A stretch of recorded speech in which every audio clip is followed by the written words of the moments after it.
is Furukawa. Yeah, that was a pretty good intro, so I don't think I need to introduce myself, but today I'm going to be talking about some lessons learned from a certifier on Passive House projects. And I am going to be, I know some people maybe do FIAS and some people do PHI. We only work with PHI Passive House, so my presentation is going to be focused on that.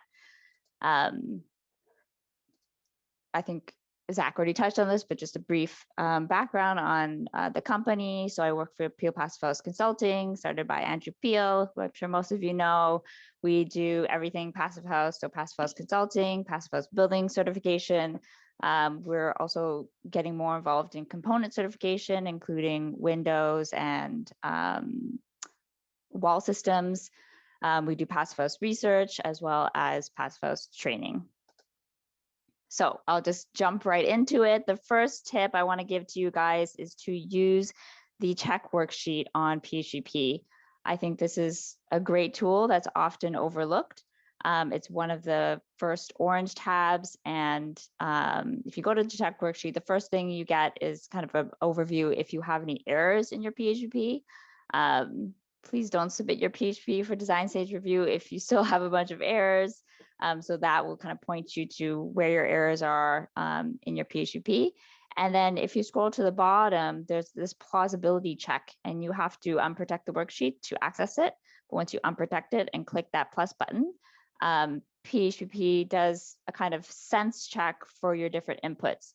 So for example, it'll check and it'll flag for you if the areas you input on the areas worksheet is different than the ground worksheet. So you input the floor slab, for example, on the areas worksheet, and you have to input an area also on the ground worksheet. If those differ, PHP will flag it for you. If you input a really low UG value for your glazing, PHP will flag that for you. So it's just a really good kind of sense check for your PHP modeling. So really highly recommend that you utilize that often overlooked tool. The second thing I want to talk about is plumbing stack thermal bridges. So in a building, there's usually a vent stack for the plumbing. And because the vent stack is vented to the outside and also connected to the sewer system, you can get actually a lot of convective losses through the vent stack. And this can add up, and oftentimes it's overlooked and people don't input that as a thermal bridge. And this can add a substantial amount of heat loss and potentially put you in danger of not meeting that space heating demand. So a few things you can do. One thing is you can install an AAV or an air admittance valve. You may need like special permission to do this. It's not always, depending on where you are, readily accepted by code. Basically, it's a little kind of cap that goes at the top of your vent stack as it exits the roof, and it prevents air from coming in. But if you, for example, or escaping, but if you, for example, flush your toilet, then it allows for air to be drawn in as required. But otherwise, it's kind of capped off so you don't have that open convection loop. If you can't install an AV, if you're not allowed to, you can, you can insulate your pipes. You want to make sure that you're insulating the entirety of the vent stack and just including that thermal bridge in PHP. PHI did come up with this new calculator for calculating the heat loss of drain pipes because it can get quite complicated, especially for multifamily. You have to include all of the relevant pipe networks. And yeah, if you're not sure how to use this new tool, because it is, in my opinion, not super straightforward, I'll just speak to your certifier. But this tool does give a more accurate prediction for the heat losses caused by these vent stacks. So before, I don't know if you know, but there was a little additional tool underneath the thermal bridging section of PHP in the areas worksheet, and people would just use that. You would input your diameter of your pipe, how much insulation you have, what's the conductivity, and get a psi value. And that was basically overestimating, especially for larger buildings. So that's why PHI came with this new tool. So I highly recommend you check that out. Next thing I want to talk about is FRI issues. So sometimes, I mean, a lot of times we can just use conservative estimates for thermal bridging. Let's just say you have like a particular door install and you don't want to do thermal bridge modeling, but you know that there's a thermal bridge there. You may just use a conservative estimate. And that can be fine. But the issue with that is if you're not doing the thermal modeling, then you don't know what the minimum temperature is. And if it's a large psi value, if you know that there's going to be thermal bridging, a lot of thermal bridging there, then you may also have an FRI issue.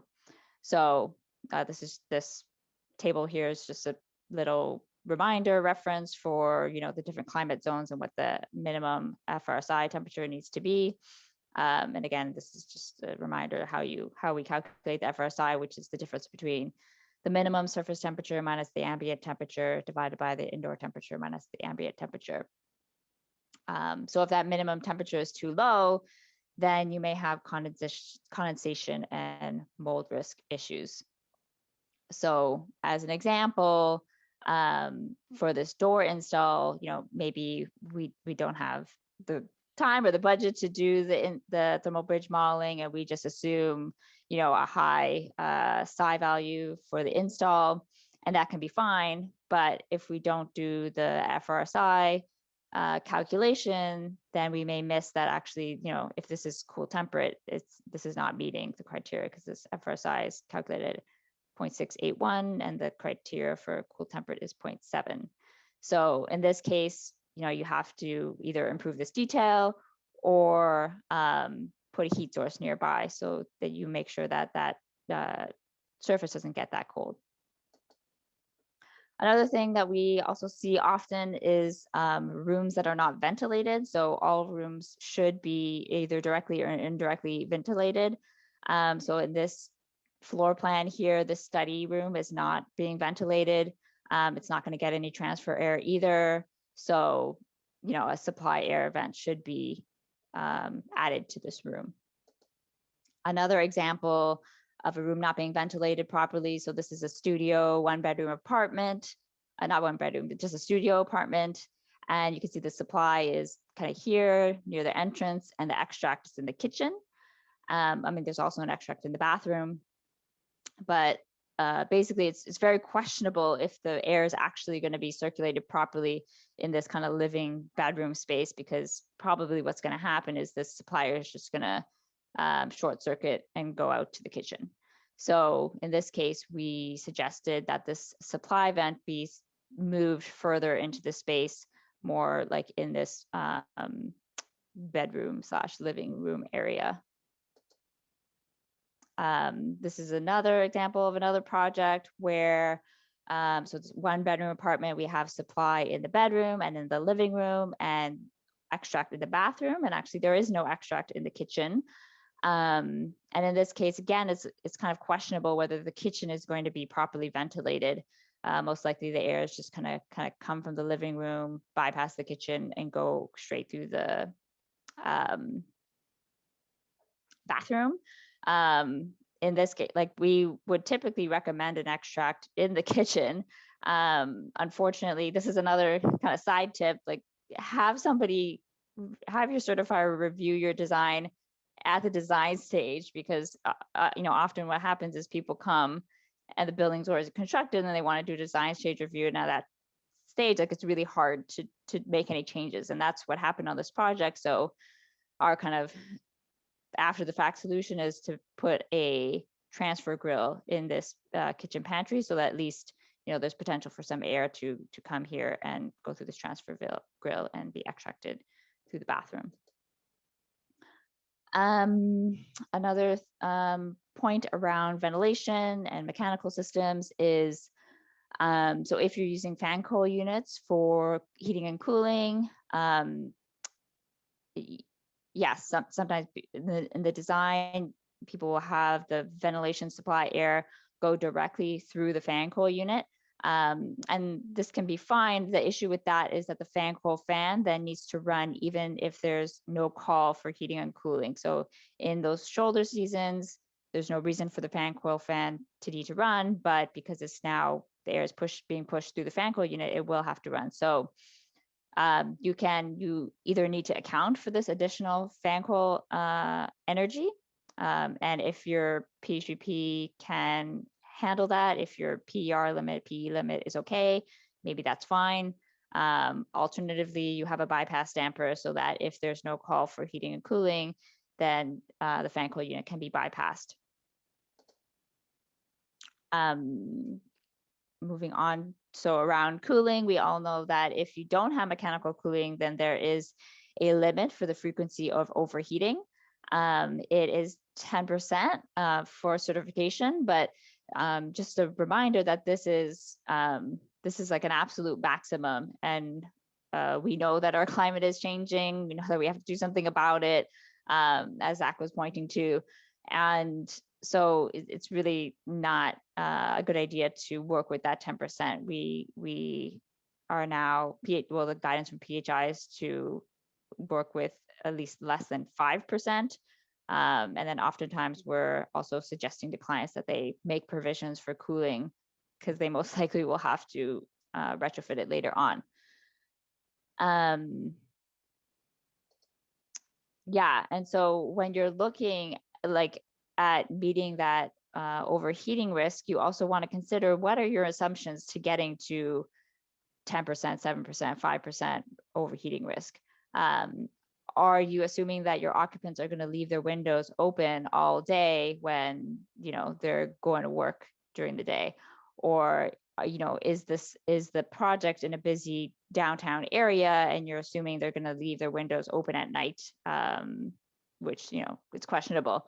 So it really depends on your location. There's no kind of fixed rule of thumb for this, but just speak to your client to really assess like what is the culture around window ventilation, natural ventilation. And the other thing you can do is a stress test. So you can test like, okay, if I look at no window ventilation, how much does my overheating risk increase? If I'm assuming we have internal blinds and they're not using it, is that going to really push us over the edge, for example? And your certifier will do this stress test too when they're looking at your building design, but it's also good practice for you to do that as well. Yeah, and just as an example where this like really happened at a project was nighttime ventilation was modeled and assumed and everything, in the PHP said it was okay. But then when the project actually got built, they didn't put in the bug screens. So nobody was using their windows for ventilation. And there was a lot of complaints of overheating. And so at that point, it was too late to go back to window ventilation because everybody was very upset. So they had to retrofit in mechanical cooling. So yeah, just something to be aware of. Yeah, this is just a quick example of, if we assumed 6 windows open 8 hours during the day and 8 windows open all night, maybe we get a frequency of overheating around 3%. And then, we do a stress test and we say, okay, what if we had no windows open ever? Now we're at 14.8%. So, the reality is probably somewhere in between. And yeah, just to get a sense of this and to talk to your clients to see, where's the truth or where's the most reasonable assumptions going to lie. I think this is my last thing about supply air cooling. So if you're doing supply air cooling, I think this is often overlooked. You should check on the cooling load worksheet that your cooling load can be met via supply air. There's a similar thing on the heating load worksheet. But even if the cooling units worksheet shows that the demand is okay, so it does a little calculation. It says, this is the sensible demand, this is the latent demand. Yes, it's meeting, the system can meet it, but that is the overall demand for the year. Whereas on the cooling load worksheet, we're looking at like the peak day. So if you scroll all the way to the bottom, you'll see the result. So for example, in this project, the cooling load was 6 watts per meter squared. But if we have 14.7 degrees Celsius supply air, then it could only, the supplier could only supply 4.3 watts per meter squared. So not enough to cover the cooling load. So, I mean, there's different options here. Like you could maybe increase the amount of shading so you have less solar loads. You may want to increase the airflow rate in the summertime. Yeah, but if you're going to rely on supplier cooling, you want to make sure that this cooling load can actually be met. Okay, so in summary, just like really engage with your certifier. They are a great resource for your project. Engage with them early when you can still make design changes. If you have any questions about certification, if you're not really sure, like, is this okay, then, you know, use them as a resource. That's what they're there for. Keep the certifier abreast of any changes, the timeline. And yeah, if you're not sure, if you have construction changes that happen during construction and you're not sure, you know, vet them through your certifier as well. So that is what I have for you today.